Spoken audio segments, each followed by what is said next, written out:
туғры баянчыларым Ринат Ғабдрахман һәм Марсель Каримуллин. Студиямны минем җитәкләп алып баручы җегетләрем Искәндәр Мустафа, Шәүкәт Гыйльфанов,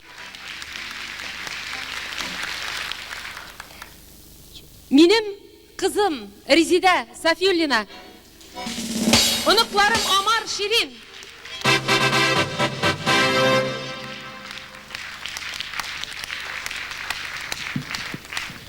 Сөембикә варисларым Альбина Мухаммедшина, Гүзәл Шайхутдинова, Марат Хайрушин,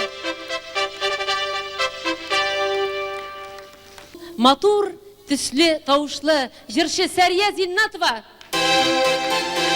Ул яңа гына Казанга әйләнеп кайтты. Туган җиребезгә, ватаныбызга кайтты. Бүген татарлар ватанга кайталар. Димәк, тормышыбыз әйбәт булыр. Минем җырым.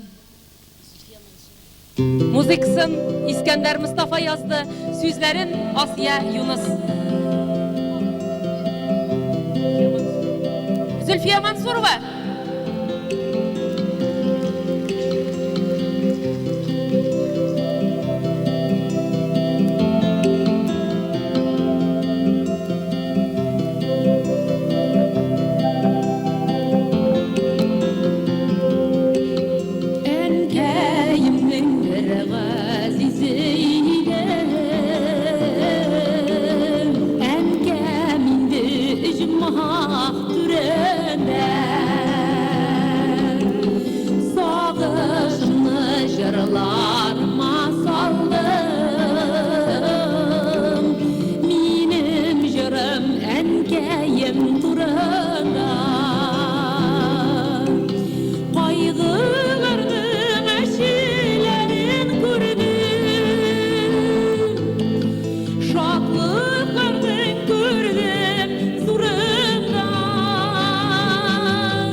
Kaygılarını hıcırga salmayım hele.